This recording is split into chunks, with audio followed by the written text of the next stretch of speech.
Hi കൂട്ടുകാരെ, പുതിയൊരു വീഡിയോയിലേക്ക് സ്വാഗതം. ഞാൻ ഇന്ന് ഒരു ബ്രേക്ക്ഫാസ്റ്റിൻ്റെ റെസിപ്പി ആയിട്ടാണ് എത്തിയിരിക്കുന്നത്. ബ്രേക്ക്ഫാസ്റ്റ് ആയിട്ടോ ഈവനിങ് സ്നാക്കായിട്ടോ കുട്ടികൾക്ക് ടിഫിനായിട്ടോ എന്ത് വേണമെങ്കിലും ഇത് കൊടുത്തു വിടാം. അപ്പോൾ ഇത് നമ്മുടെ ഒരു പാലപ്പത്തിൻ്റെ വേറൊരു ഐറ്റമാണ്. കാരണം എന്ന് വെച്ചാൽ ഇത് മാംഗ്ലൂരിയൻ എന്നൊക്കെ അറിയപ്പെടുന്ന നമ്മളെ ഗോവൻ ആ ഭാഗങ്ങളിലൊക്കെ അറിയപ്പെടുന്ന ഒരു ക്രിസ്മസിനൊക്കെ ഉണ്ടാക്കുന്ന ഒരു ബ്രേക്ക്ഫാസ്റ്റാണ്. ഇതിൻ്റെ പേര് സന്നാസ് എന്നാണ് അറിയപ്പെടുന്നത് കേട്ടോ. അപ്പോൾ ഇതിനൊരു പ്രത്യേക രീതി തന്നെ ഉണ്ട്. സന്നാസ് എന്ന് പറഞ്ഞാൽ ഇതുപോലെ പൊങ്ങി ഇങ്ങനെ അതാണ് അതിൻ്റെ ഒരു മാവിൻ്റെ തന്നെ ടെക്സ്ചർ. പിന്നെ ഇത് നമ്മൾ ചെറിയ ചെറിയ കട്ടോരികളിലാണ് ഉണ്ടാക്കുന്നത്. പിന്നെ ഇതിൻ്റെ ഒരു വൈറ്റ് കളറാണ് പ്രധാനം. അപ്പോൾ ചോറൊക്കെ എടുക്കുമ്പോൾ വൈറ്റ് ജേരി പോലത്തുള്ള ചോറൊക്കെ എടുക്കണം ഇതിന് വേണ്ടി യൂസ് ചെയ്യേണ്ടത്. അപ്പോൾ ഇത് ആവിയിലാണ് നമ്മളിത് വേവിച്ചെടുക്കുന്നത്. അപ്പോൾ നമ്മൾ ഇഡ്ഡലിയോടൊക്കെ സമാനമായിട്ടൊക്കെ ഇരുന്ന ഒരു ഐറ്റമാണ്. എന്തായാലും ഇതെങ്ങനെയാണ് ഇതിൻ്റെ റെസിപ്പി എന്താണ് നമുക്ക് വേഗം തന്നെ വീഡിയോയിൽ കിടക്കാമേ.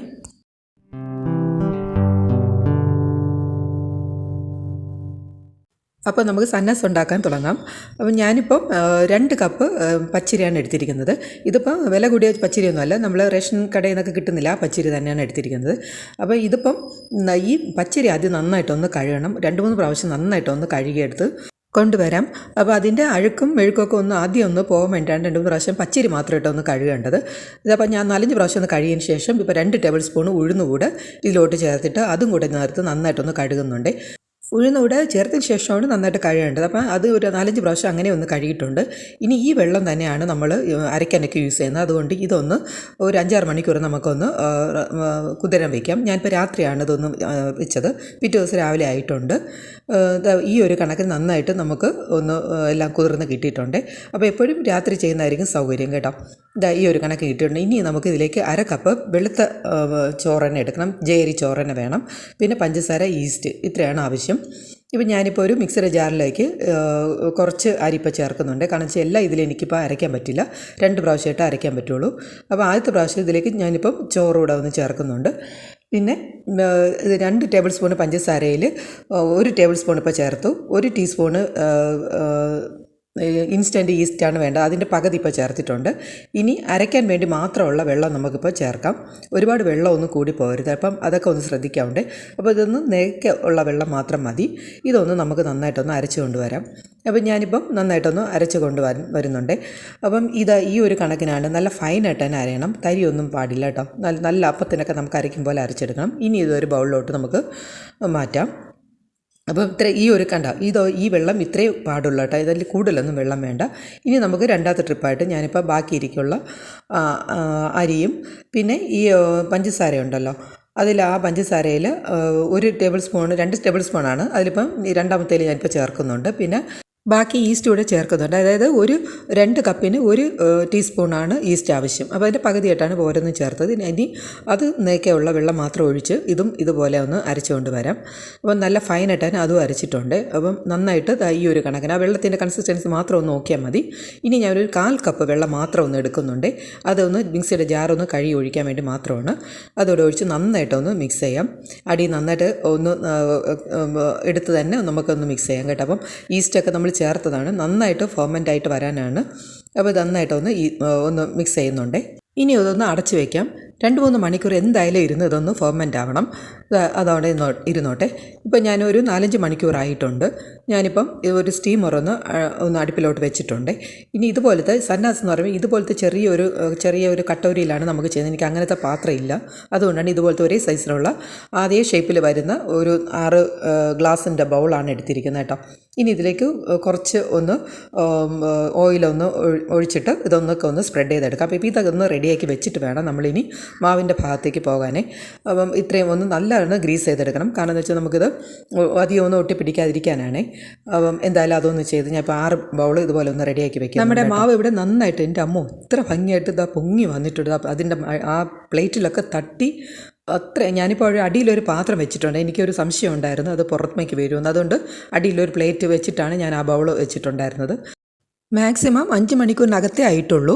എന്നിട്ടും നന്നായിട്ട് ഫെർമെൻ്റ് ആയിട്ട് വന്നിട്ട്. അപ്പം എടുക്കുമ്പോൾ നല്ല ഇനം ഈസ്റ്റ് തന്നെ എടുക്കാൻ ശ്രദ്ധിക്കണം കേട്ടോ.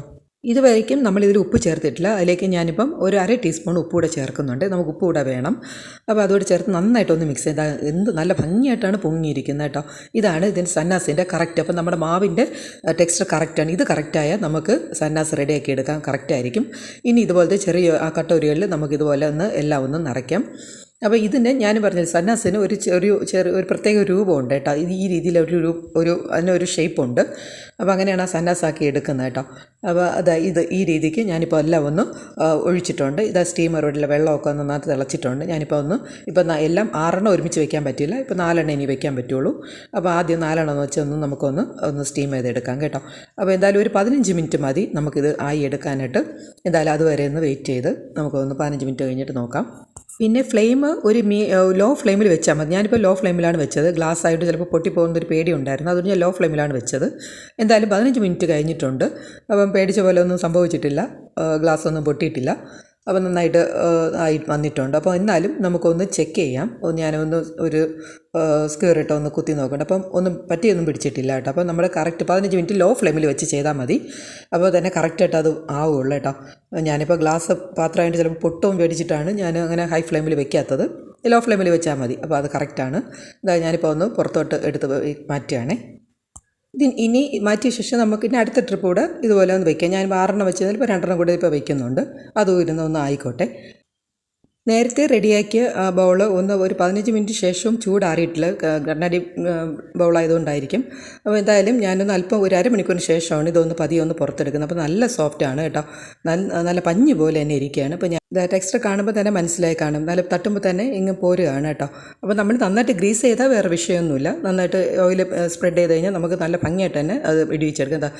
നല്ല സോഫ്റ്റാണ് കേട്ടോ. ഈ ഒരു ടെക്സ്ചറാണ് കിട്ടേണ്ടത്. ഇനി അടുത്ത ട്രിപ്പ് നമുക്കിതുപോലെ ഞാനിപ്പോൾ അതിൽ തന്നെ ചെയ്യാണ്. അപ്പം മാവ് കണ്ടല്ലോ ഇപ്പോഴും നന്നായിട്ട് പൊങ്ങി വരികയാണ്. അത്രയ്ക്ക് ടെക്സ്ചർ കറക്റ്റായിട്ട് ഇരിക്കുകയാണ്. അപ്പം നമ്മുടെ അടുത്ത എല്ലാ അളവും കറക്റ്റാണ് കേട്ടോ. അപ്പോൾ ഇതുപോലെ തന്നെ ബാക്കിയുള്ളത് ഞാൻ ഒന്ന് റെഡിയാക്കുന്നുണ്ട്. ഇപ്പോൾ നേരത്തെ വെച്ച 2 ഇപ്പോൾ റെഡി ആയിട്ടുണ്ട്. നമുക്ക് പതിയെ ഒന്ന് മാറ്റാം. അപ്പോൾ നല്ല ചൂടുണ്ട്. അപ്പോൾ നോക്കി തന്നെ എല്ലാവരും കയ്യിൽ നിന്ന് പൊള്ളിക്കാതെ തന്നെ ശ്രദ്ധിച്ചൊക്കെ ചെയ്യണം. ഇത് അടുത്തത് നമുക്ക് വീണ്ടും ഒന്ന് വയ്ക്കാം.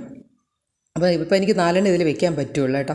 അപ്പോൾ ഞാനിപ്പോൾ കുറേശ്ശെ ഇതുപോലെ ഇത് 15 മിനിറ്റ് ഞാൻ പറഞ്ഞ ലോ ഫ്ലെയിമിൽ തന്നെ വെച്ച് വേണം ഇത് ചെയ്യാൻ. എങ്കിൽ തന്നെ കറക്റ്റായിട്ട് കിട്ടുള്ളൂ കേട്ടോ.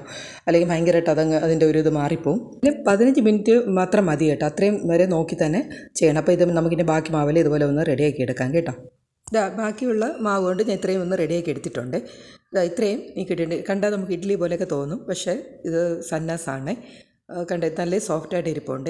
ഇതാണ് ഇതിൻ്റെ ഒരു ടെക്സ്ചർ കേട്ടോ. നമ്മളിങ്ങനെ പിരിക്കാൻ നല്ല ബോൾ പോലെ ഇങ്ങനെ സ്പോഞ്ച് പോലെ ഇരിക്കും കേട്ടോ. കേക്കിൻ്റെ പോലെയൊക്കെ ടെക്സ്ചറിലായിരിക്കും. ഇതിൻ്റെ ഷേപ്പും ഇതാണ്. സന്നാസിൻ്റെ ഷേപ്പും ഇത് തന്നെയാണ്. അപ്പം ചെറിയ കട്ടോരിയിൽ ഏതെങ്കിലുമൊക്കെ ഉണ്ടെങ്കിൽ ഇതുപോലെ ഒന്ന് ഉണ്ടാക്കി നോക്കിയാൽ മതി. ഞാനിപ്പോൾ ഒന്ന് മുറിച്ച് കാണിക്കാം. കണ്ടോ വളരെ സോഫ്റ്റാണ്. ഇത്തിരി ചെറിയ ചൂടുണ്ട്. എന്നാൽ പോലും നന്നായിട്ട് മുറിഞ്ഞ് വരുന്നുണ്ട് കേട്ടോ. ആവശ്യത്തിനുള്ള മധുരമേ ഉള്ളൂ. മധുരം എന്ന് പറഞ്ഞാൽ നമുക്ക് ഇങ്ങനെ ജസ്റ്റ് ഇങ്ങനെ അറിയുന്നതേ ഉള്ളൂ. അല്ലാതെ ഭയങ്കരമായിട്ടുള്ള മധുരമൊന്നുമല്ല. അപ്പം പിന്നെ ഇതിൻ്റെ ഒരു കോമ്പിനേഷൻ എന്ന് പറയുന്നത് നോൺ വെജ് ആയിട്ടുള്ള എന്ത് ഐറ്റവും നമുക്ക് ചേർക്കാം. മുട്ടക്കറിയോ ഇറച്ചിയോ അല്ലെങ്കിൽ കടലക്കറിയോ. ഇപ്പോൾ ഞാനിപ്പോൾ ഗ്രീൻ പീസ് കറിയാണ് ഇതിൻ്റെ കോമ്പിനേഷനായിട്ട് വെച്ചിരിക്കുന്നത്. അപ്പോൾ എന്തും ഇതിനോട് ചേരും കേട്ടോ. അപ്പോൾ എല്ലാവരും ഒന്ന് ട്രൈ ചെയ്യുക. കുട്ടികൾക്കൊക്കെ വളരെ ഇഷ്ടപ്പെടുന്ന ഒരു ഹെൽത്തി ആയിട്ടുള്ള ഒരു ഐറ്റമാണ്. ഇഷ്ടപ്പെട്ട ഒന്ന് ലൈക്ക് ചെയ്യുക, ഷെയർ ചെയ്യുക. പുതിയൊരു വീഡിയോയുടെ കാണാം. Okay friends, so thank you for watching.